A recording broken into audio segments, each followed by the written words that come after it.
Welcome back to 719 News, our fall newscast. I'm Brinley Williamson. And this is Elizabeth Silva, your co-anchors for today. Normally our first release would be in December, but because of 719 News' new goal this year, we want to produce more content, so we're producing 4 newscasts this year. We're so excited to produce a fall newscast. This fall has been off to a great start, and being in person definitely makes it feel like a normal year. It's great to see friends and teachers in person, and having Pride Block and Plus Block this year makes the day go by so much faster. Definitely, and my motivation and my productivity has been much better in person than remote. How's your year been as a sophomore? It's definitely easier to navigate, totally more comfortable in the school and confident. I'm waiting for that sophomore slump to hit, but so far it's been a good year. How's senior year?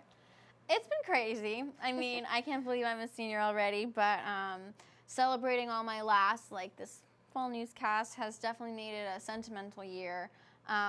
But you know, the work doesn't stop. There's college apps and all my classwork and all my wonderful clubs I'm part of, so I can't let senioritis get to me.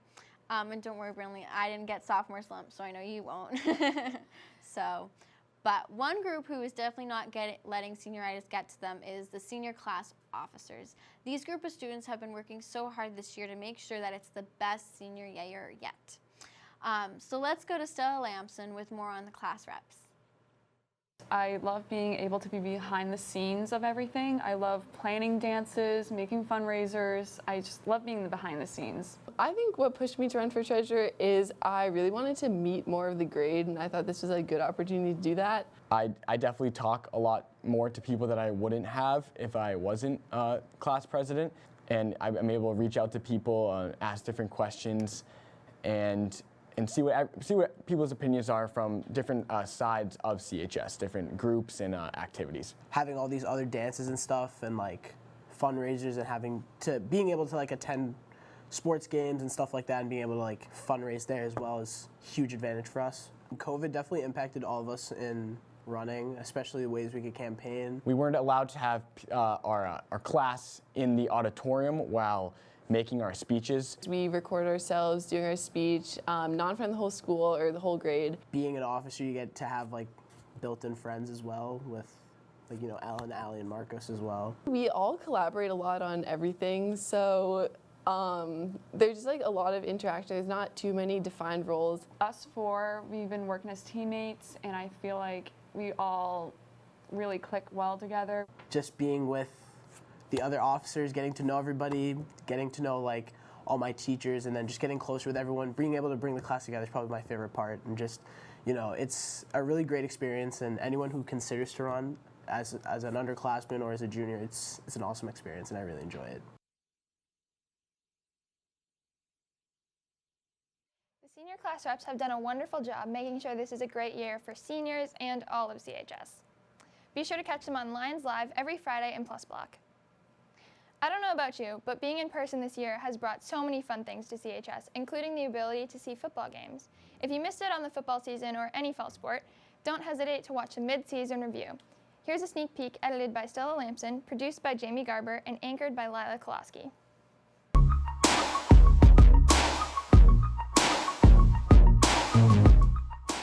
We'll kick off the show with football, who has had a great season so far.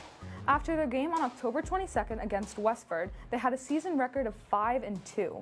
They had an incredible interception made by Griffin Hart a few weeks ago against Lowell. Let's take a look.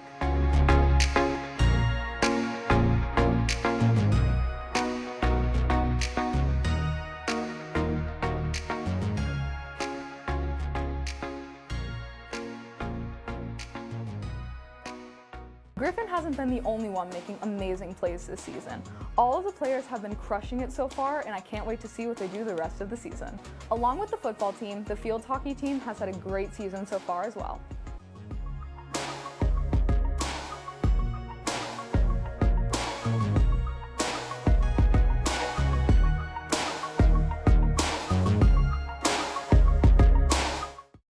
Another sport that's been killing it so far are the soccer teams.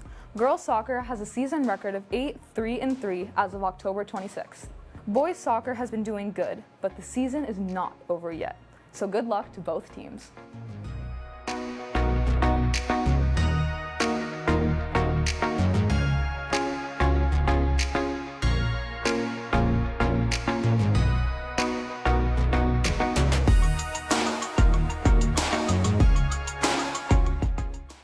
Our girls swim and dive team has a season record of 10-3 as of October 26th. Congrats to them on a fantastic season, and they have the MVCs coming up, so good luck to all of them. The rest of the teams have also been doing great so far. There's cross country, golf, girls volleyball, and cheer. If you want to hear from their captains along with the rest of the sports from this fall, stay tuned for sports wrap-up being released in the coming weeks. I'm Lila Koloski for CHS TV.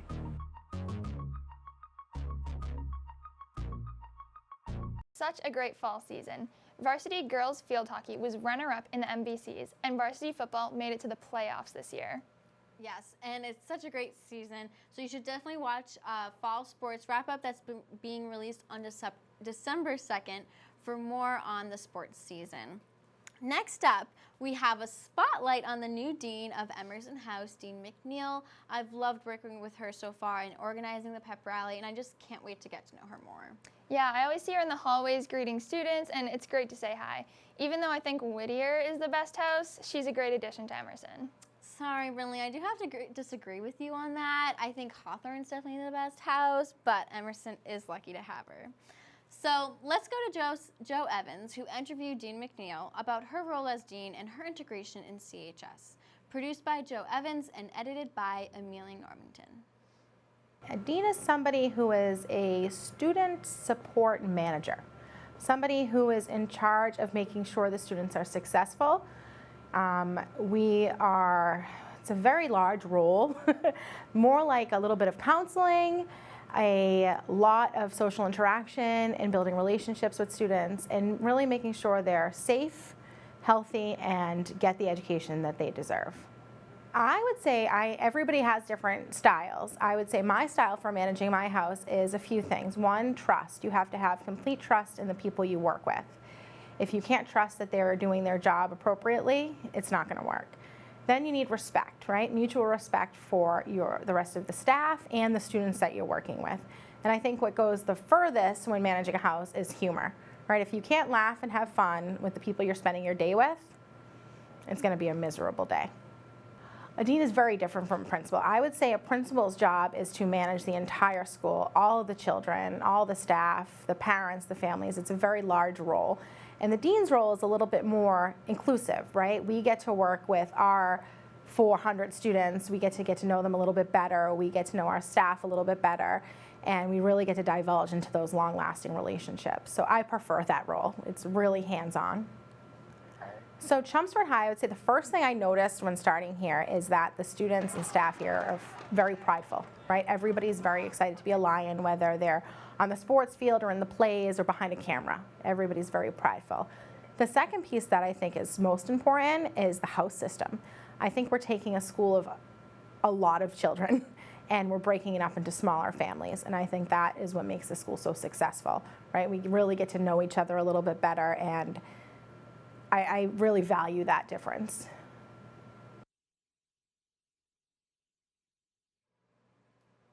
We are so happy to have Dean McNeil as part of our CHS community. CHS has such a welcoming environment, whether you're a new staff or someone interested in joining clubs and teams this year. However, even last year, clubs did such a great job sticking it out, and Capella is a great example of this. Let's go to Frankie Yee with more information on Capella. Got nothing to believe, can't you see it on my face? I was going for the title. I think throughout the first few weeks of lockdown, the crescendos, we tried to use social media as much as possible to do some outreach, because I feel like performers in general were really aching for performing and connecting with other performers. So we did a series on Instagram where we just sang independently in our rooms, which later transformed into some bigger projects. For the Thursdays, we tried to do some things, but we were very limited by the pandemic. So it wasn't until my junior year, when we came back after the half year of just being completely shut down, when we had Google Meets regularly every week, and we actually got to meet up and film music videos outside, because normally we do a 12-minute set in the ICHSA, which is the main competition that we do. But instead, the past year we had to do a 4-minute music video, so that was a very cool experience, and we got to build some video editing skills as well. I feel like it definitely impacted our creative freedom in a positive way.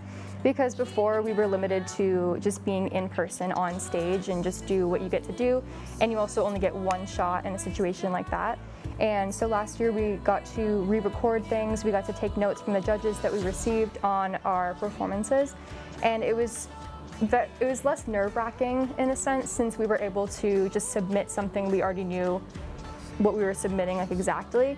And I think that going into this year, we have a reinvigorated sense of like desire to learn the music, and we're just very excited to sing together again, since we were so limited and unable to see each other in person. The biggest competition, as Jackie said before, that both of the groups compete in is the International Championship of High School A Cappella. So we compete with other groups from our region. So in the Northeast region, we compete with usually 9 or 10 other groups, and the top 2 or 3 groups advance to the semifinals. We hope to advance to the semifinal because our quarterfinal is coming up in February, I believe. So we have that as our main competition throughout the year. That's what we're crafting our set to be performed at.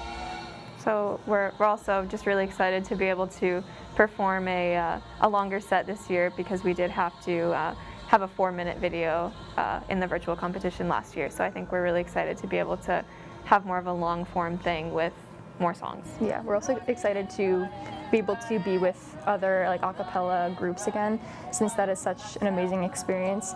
And we get to do some workshops at Any Voices as well together.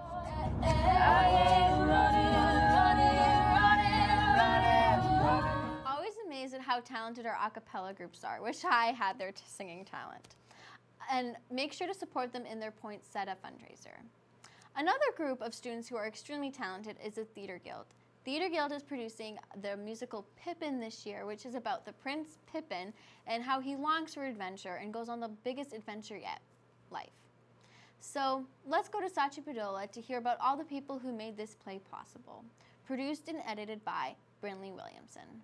Rehearsals can get a little bit long and a little intense, but we have some amazing student leaders, including student producer who's Keegan McCarthy, and Grace Matson, who is our amazing stage manager. They're super helpful and just kind of keeping it calm and, you know, making it less stressful for everyone. I kind of oversee everything and work with all the other heads. I make sure that like the costumes are, you know, being made. I make sure like the tech stuff is being put together, the set's being built. I mostly take care of the program and t-shirts, and I just kind of work with everyone to make sure it's going to be a good show, make sure that we're going to have all the support and all the promotion that we need.